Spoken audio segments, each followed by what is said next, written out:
Hello, it's that time again. It's yet another Sunday, and this is Transforming Lives with Mushekwa on Monati TV, your #1 business and finance TV channel. To all our viewers that are tuned in today, it's a warm welcome to our show today. So, here we start. Last week, we actually did learn of this little girl, this lone child without brothers, without sisters. And, well, at least we can say now she has some friends, the friends that she had from school as we established last week.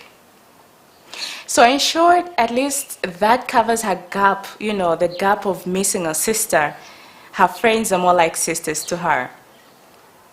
But yet again, there's a missing feel. And the missing feel is a feel of a brother, what would it be like to have a brother? So now, she wants to have a brother. So I'm in grade 9 now, and I'm at a co-education school, and the school for boys and girls. Luckily, the goodness with those schools is that they actually teach kids to learn how to interact amongst themselves, boys against girls. So it's a good thing I'm at a co-education school. So I'm in grade 9, and the grade 9s of today and the grade 9s of my time. I'm not so old, but the grade 9s of my time and the ones for today, they were really not the same. So in my time when we were in grade 9, the only people that had phones were our parents, and also the type of phones they had are those we actually would term Roger Rogers, the one with an aerial. So those are the kind of phones that our parents had. So even if this sneaky child goes on that phone, no internet. In short, we were not exposed like the grade 9 of today. We were very innocent. So in our innocence, we used to play with our classmates, whether they're boys or girls, would play with them like they're just brothers and sisters. So here I am, I'm in grade 9, and of course, I have some 2 little male friends. They were very good friends of mine in class, and we actually lived on the same street, For those people that grew up in Mazabuka, or at least actually lived there, specifically if you stayed on Zambia Sugar Estate, much more specific, Staff area. So that area has streets named. So me and my friends, we used to stay on the street that was called Chirundu Way. There was Lower Chirundu, there was Upper Chirundu, and Midway. So when we were staying there, me and my friends were actually staying in the same street. So we used to visit each other a lot, me and my male friends. They were like brothers to me, like where maybe I would leave my place, go to my one friend, then pick him up, we go see our other friend in Upper Chirundu, and we'll spend our time together. What we used to talk about, I can't remember. All I know is that those 2 little male friends were close to me, One of them, I remember by their place, they had peaches. So sometimes you sit there, eat some peaches, chat, whatever we'll chat about, I can't remember. So, well, having been so close to these 2 little male friends of mine who were apparently my classmates, even in class, we just used to sit next to each other. The 2 of them in front, me and my girlfriend behind. So that's how close we were. I got so comfortable with them, and I thought, oh, these are like my brothers, So out of nowhere, I picked on one of them. I don't know why. But then I just said, hey, I want you to be my brother. So he looked shocked. He didn't say anything for or against. So in my mind, I'm like, okay, green light. Impliedly, I thought, oh, I could actually call him my brother, So, well, this is where the story gets interesting, and we'll pick it up. Let's just take our first commercial for now. We pay our bills for today, and after the break, catch me for more exciting stories. We'll be right back. The summit will attract local and internationally acclaimed speakers and is scheduled for the tourist capital, the land of the Great Mosotunya. at their Vani Victoria Falls Resort.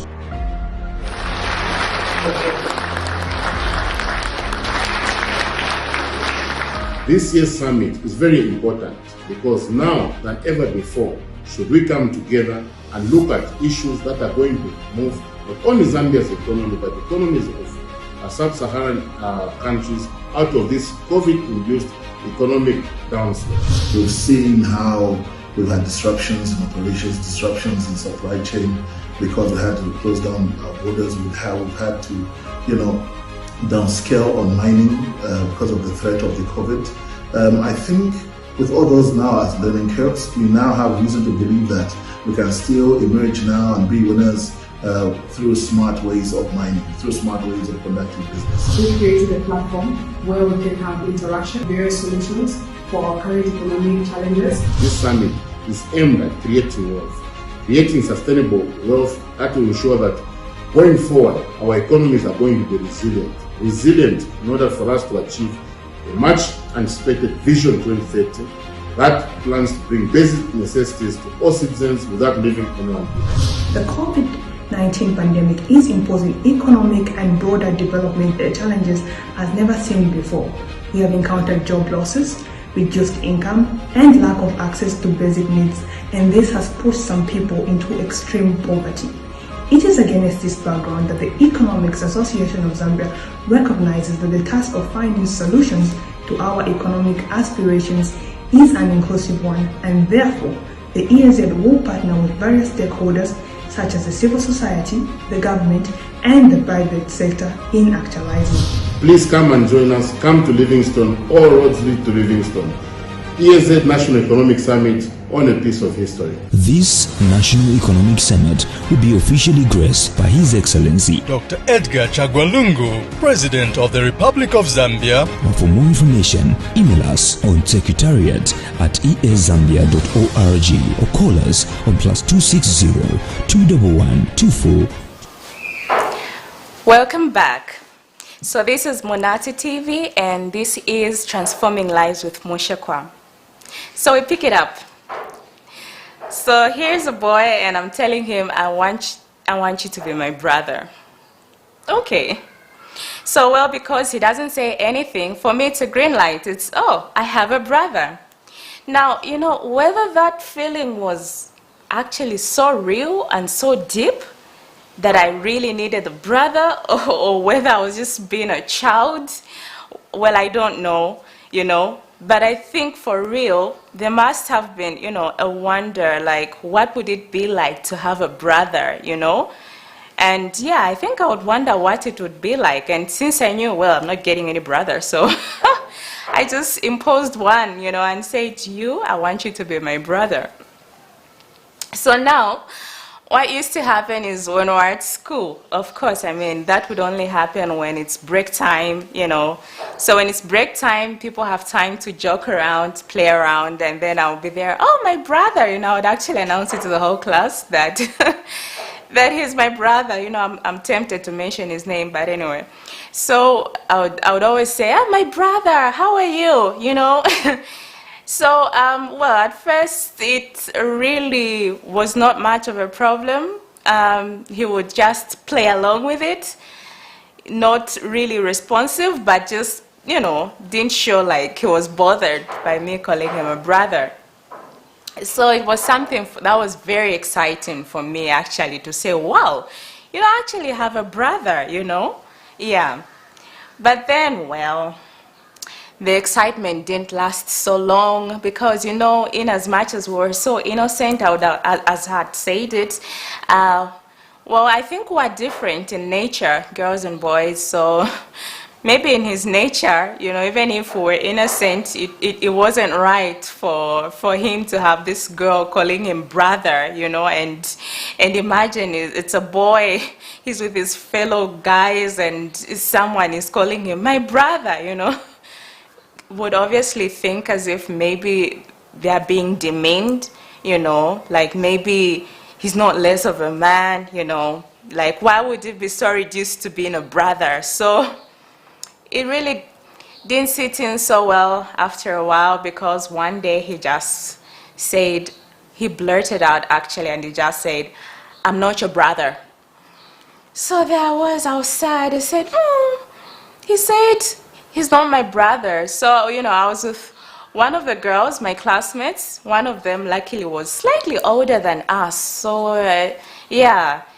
She said, "No, you can't call him brother." So I'm like, "Why not? But he feels like a brother to me, like we always hang out like that." And she just had to explain it to me to say, "No, you can't call him a brother because he's a man." I said, oh, okay. It still didn't make sense. But guess what? That was the last day I actually called him my brother. But, in a nutshell, again, just coming to think about it, like, why did I just pick him, Because we were classmates and we had other boys in the same class.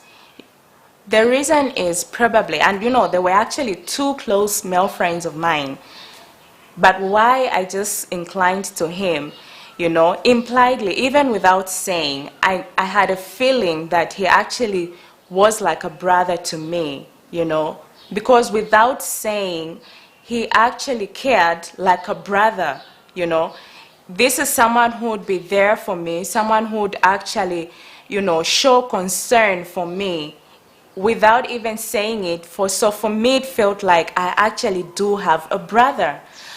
Perhaps what was wrong was to actually just come out and say, "I want you to be my brother," Maybe that was wrong, demeaning a man to that level.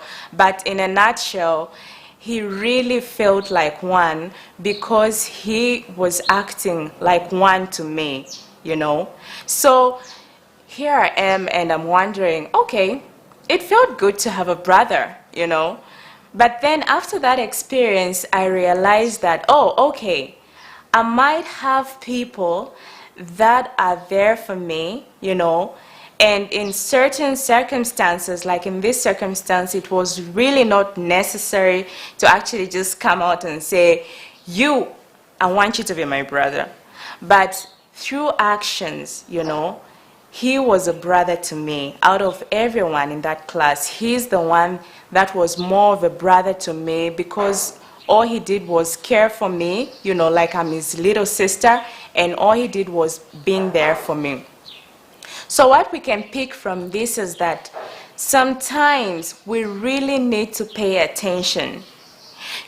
Sometimes there's so many things that people can actually tell you without saying it. Sometimes we need to pray for grace, for grace to open up our eyes to be able to see things which the mouth cannot say. In short, what I'm saying is that there are certain times when we're going to have people that actually do care for us, but because we don't see it, our focus is on trying to see people that we feel, I want that one to care for me. But if we ask for grace for our eyes to be more open, we're going to see that there are actually people out there who genuinely care for us. They are there. While we are there busy trying to focus and forcing people, care is a gift. Just like grace is a gift, care is also a gift. Care is not something that you go chasing after, forcefully trying to get. Care is something that is just given to you. And if you really, really do pay attention, there is a lot of care around you. It's there.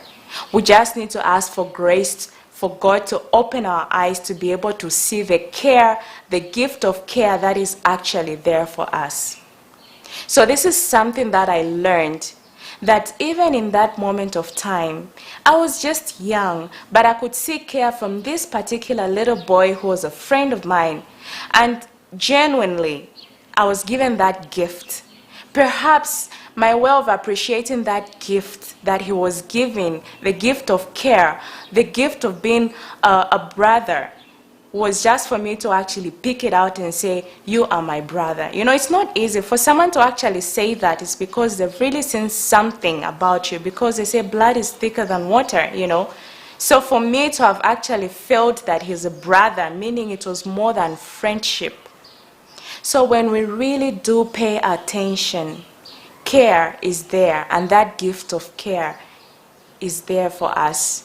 We just need to open our eyes and see it so that we can receive it from the people that are giving it to us. So we'll take another break and we'll be right back and we'll see what else happened. Catch me after the break.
Welcome back. This is Transforming Lives with Mushekwa on your #1 TV channel, Monati TV. So, you know, when I went to high school, well, I left most of the friends that I was with when I was in junior secondary. So when I went to high school, you know, it was a new chapter for me. And, well, first time being in a boarding school, very far away from home in another town, Livingston, left Mazabuka. So I'm in high school and, well, exposed to new people, you know. So it was a very nice journey for me, you know, an interactive journey to say, oh, okay, new friends, new people, new place. So when I was in grade 10 and out of nowhere, I met this girl. Funny enough, me and that girl were not even in the same class. You know, that school we're at was Hillcrest Secondary Technical High School. And it was such a big school because grade 10s had had 8 classes of them, you know, all the way up to grade 12. So we were not even in the same class to start with. We're not even in the same dorm, you know. So one time, the funny part is when it was prep time, they would group the girls to say, okay, all the grade 10 girls, you're going to study from this class and this class. So if one class is full, then the other group will go and study from the other class. So coincidentally, because of that arrangement, prep time arrangement, I happened to meet this girl. So that girl used to amaze me, you know, because she was such a tomboy. Every time when I in our prep-room and was studying, she would just walk in, you know, for her school uniform, her skirt should, when she's in her skirt, her shirt was just long, you know, almost like half the skirt was how long her shirt was. She wouldn't even tuck in.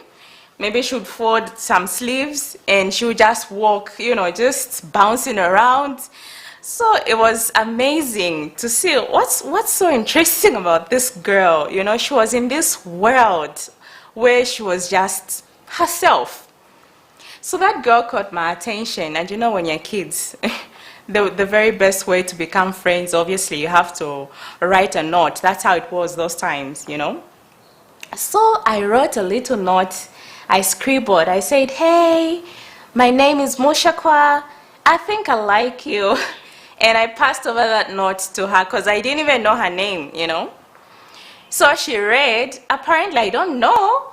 Maybe she used to notice me as well. But she responded and she said, hey, my name is Lillian. I like you too. And guess what? That's how our friendship started. So this little girl, Lillian, was, you know, I loved her. I loved her tomboy thing, you know. She was such a good friend of mine. Just from that very moment, imagine we're not sharing a dorm, we're not even sharing a class, but we've just become friends. That was like, wow. She became so close, such that, you know, she actually started calling me a funny name, you know, like every time she's announcing her arrival in our dorm, she would announce it all the way from the door. If you just hear someone shouting, Mushekwa, I'm like, oh my gosh, she's here. She had a very funny way of calling my name, and I would just go, oh, she's here. So even as we were growing up, you know, that was when we were in grade 10. We went to grade 11, we were still friends. We went to grade 12, we were still friends. We finished our grade 12, we went to college, we were still friends. Sometimes, just sometimes, if we really pay attention, we really do meet the right people for us in our journey. It might look like it was just a little note that I wrote to say, hey, I like you. But maybe that was our destiny, you know, to meet in that manner and to actually, you know, achieve much more. Up to today, I can tell you, me and that little girl are still friends. And not just mere friends. We are still close friends. And to me, she's one person who's a sister I never had. We grew up, we went to college. We went to the same college. Me and that girl never discussed to say, oh, okay, what are we going to study? Let's study this. No. It just so happened because, like I said, we didn't have phones those times. And she was from Lusaka, I was from Mazabuka. So for me, where I was there, I just decided, oh, well, I want to be a chartered accountant. So I'm going to start studying my accountancy. And I came to Lusaka. And I start college at a school where apparently she also begins from there. And guess what? She's also doing accountancy. And I'm like, oh, okay, wow. So that's how we met, and that's how we rekindled our friendship again. And both of us were studying accountancy, except it was different types of accountancy. You know, there's Zika, there's ACCA. So she was doing Zika, I was doing ACCA. And apparently when we stayed there, we moved to another school. We said, okay, let's try boarding for college, because that was like a day school. We went to a boarding school. We moved together. That's like, those are friends for keeps, if we would say that. From a little note, just a little note to say, hey, I like you. You know, sometimes when you feel driven to do something, just take action and do it. If I was so filled up with myself to say, this girl also, anyway, I like her, but it's okay. If I never took the step of actually just putting it down to say, hey, I like you, you know. Sometimes when you are really driven to do something, just go for it. Because that is the vision that has been put in you. What is driving you is actually something that has been put in you to achieve something. So if you feel driven to do something, just go for it. It might be your calling. You know, after we finished our college, I actually started working earlier than her. And I started working in Dola, and she was still in Lusaka. You can imagine this is a friend who would actually leave her parents' home and tell them, I'm going to Ndola to visit my friend, and her allow her to actually come and visit me. What kind of friendship is that?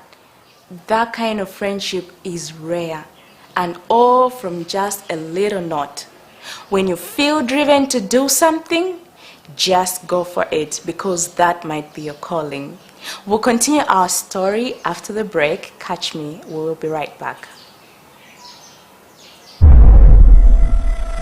The summit will attract local and internationally acclaimed speakers and is scheduled for the tourist capital, the land of the Great Mosotunya, at the Avani Victoria Falls Resort.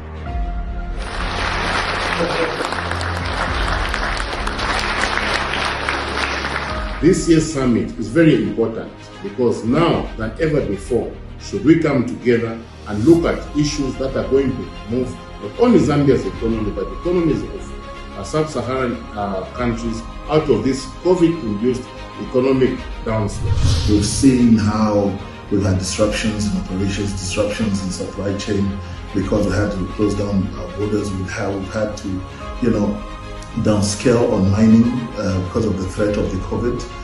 I think with all those now as learning curves, we now have reason to believe that we can still emerge now and be winners through smart ways of mining, through smart ways of conducting business. We created a platform where we can have interaction and provide various solutions for our current economic challenges. This summit is aimed at creating wealth, creating sustainable wealth that will ensure that going forward, our economies are going to be resilient in order for us to achieve a much anticipated Vision 2030 that plans to bring basic necessities to all citizens without leaving anyone behind. The COVID-19 pandemic is imposing economic and broader development challenges as never seen before.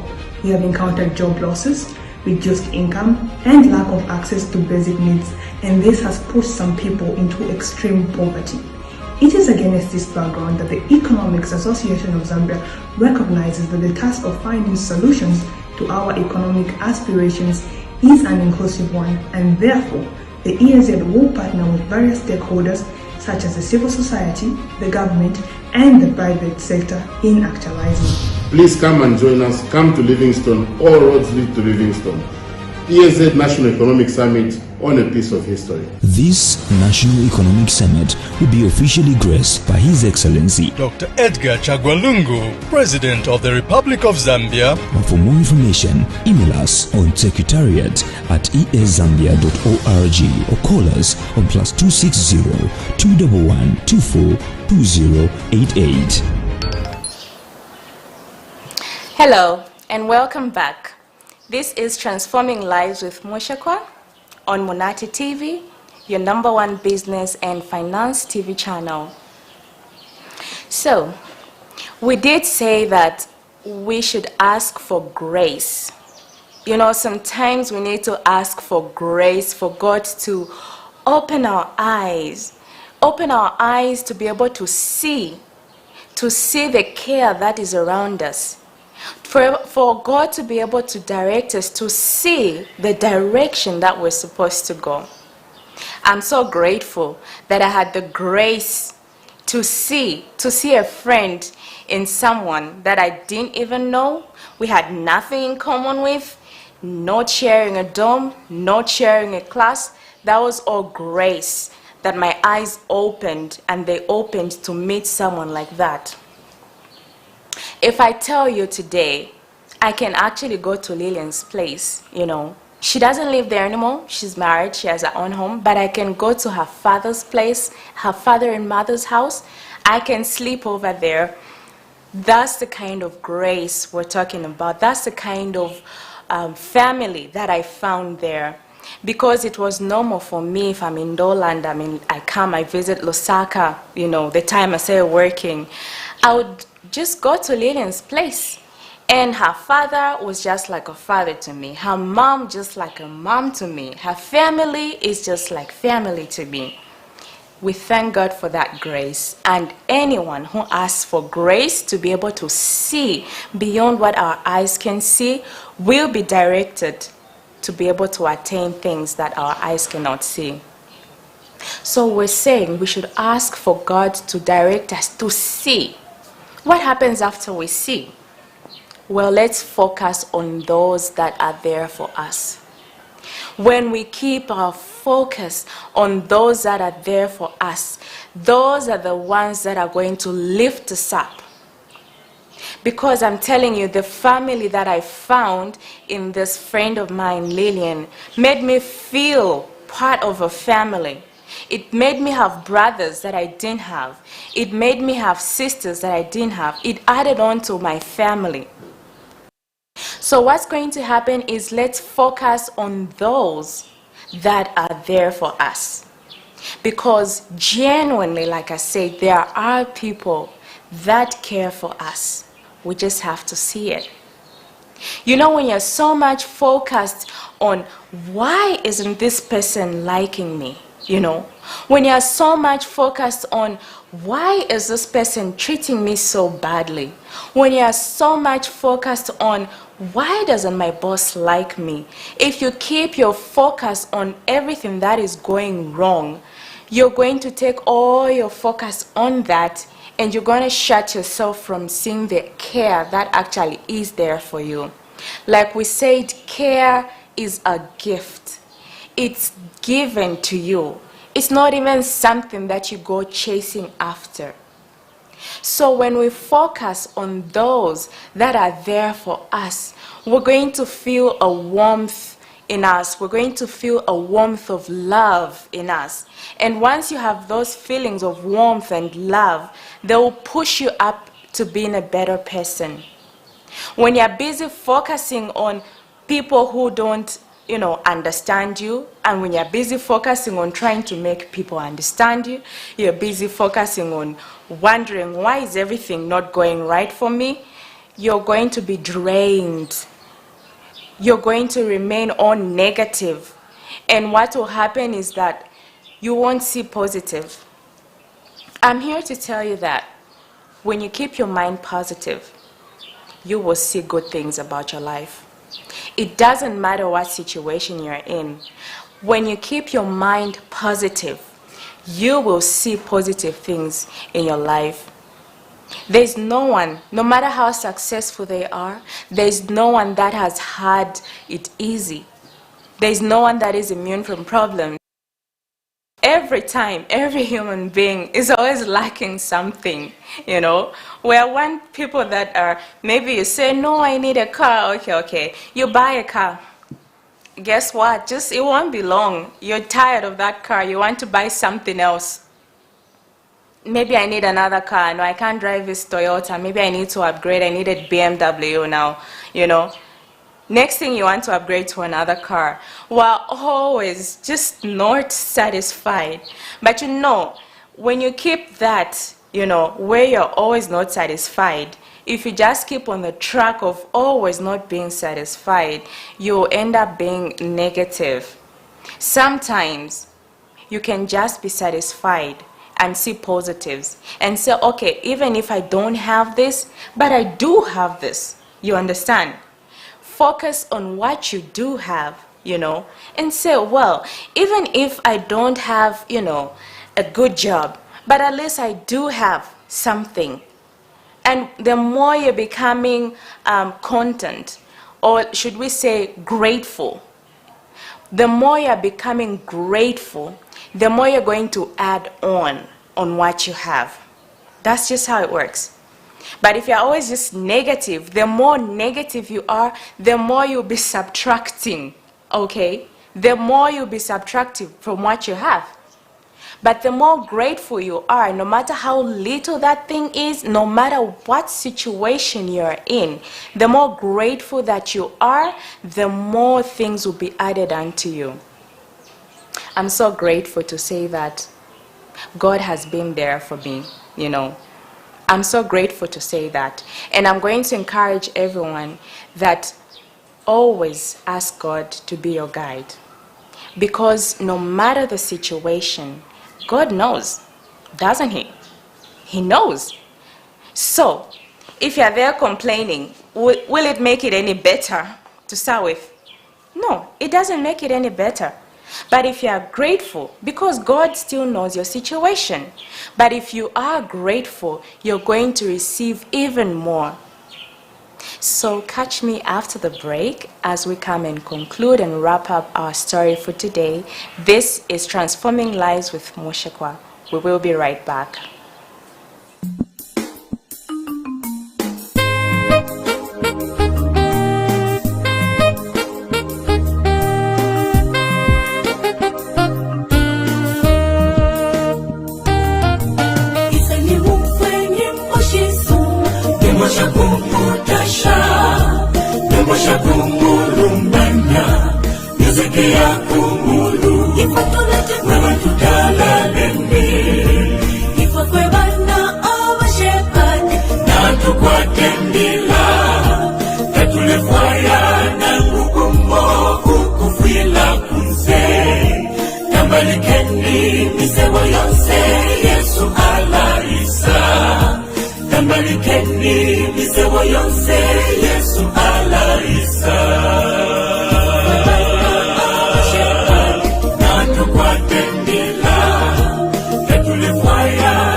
Welcome back. Would like to say thank you to our viewers, those who are still tuned in after this time. Hope you're having a wonderful show, Transforming Lives with Mushekwa, and hope what we've discussed so far has been something transformational to you. Remember, we said when you have something pushing you to do something, you know, it's really pushing you to do something, just go for it. We discovered also that sometimes we need to open our eyes, but well, in our human form, it's not so easy to do that. So this is the part where we say you need grace. And how do you get that grace? You need to seek it. Sometimes always ask God to open your eyes, so that you may see things that are of your calling, because you will just not guess what your calling is. But when God opens your eyes, you'll be able to know, oh, this is where I should go. In fact, it just comes. It just comes. You won't even know. You'll just find yourself having a direction towards your calling. So we need to ask for grace that God may open our eyes into the direction of our calling. We've also learned that it is very, very important to be grateful in life, grateful for what we have. Content. There are certain things, of course, you shouldn't be content about, just comfortable, you know. You need to always aim to do better, to be better. But what we're saying is that there are certain things where you cannot change a situation, and you need to be content with that. For instance, I was there hoping I could have a brother in someone, but you know what? He could never be my brother, really, you know, as in, even if I wanted a brother, but it couldn't really be as a brother, you know. So we need to be content. I learned that I needed to be content in the fact that that's just how I was born, you know. And even if I was born like that, I didn't have a brother, I didn't have a sister, it doesn't mean that I was not receiving love from people who actually were more sisters to me and brothers to me, maybe than I ever needed.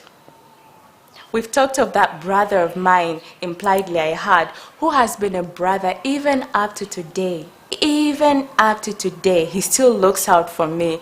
And he says, no, not Mushekwa. He still looks up for me up to today. So whether I had a blood brother or not is really not of importance. What is important is that I had the care that I needed. God put everything in place for me because he opened up my eyes. It's just grace. It needs grace for you to be able to see things like that. And well, also, we've said that we should focus on those that are there for us. Because when we focus on those that are there for us, those will help us to build us up. Because, I mean, if you're chasing someone that's not there for you, for starters, are they building you up or are they actually pulling you down? You'll find that they're draining you because what you're doing is just chasing after them. Hey, why don't you show me care? Hey, why don't you respect me? Hey, why, you know, they're draining you. But when they are there, those that actually care for you, you know, you'll find you feel loved and they'll actually be lifting you up to do even greater things. So our lessons today have been very, very important in that we need to be able to go for it. Whatever it is in life, just go for it. Even as we'll be coming down to the end of our show today, I want to remind our viewers that our program today is sponsorship.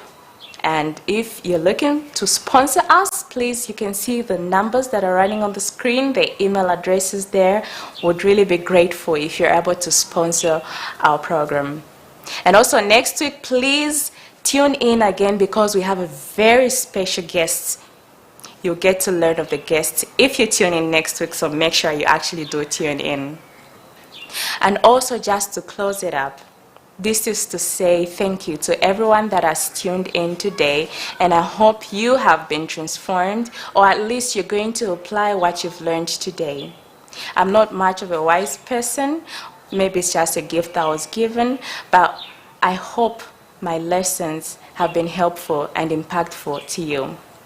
This has been Transforming Lives with Mushekwa, comes to you every Sunday on Monati TV, your #1 business and finance TV channel. I hope to see you again next week, same time. Thank you very much.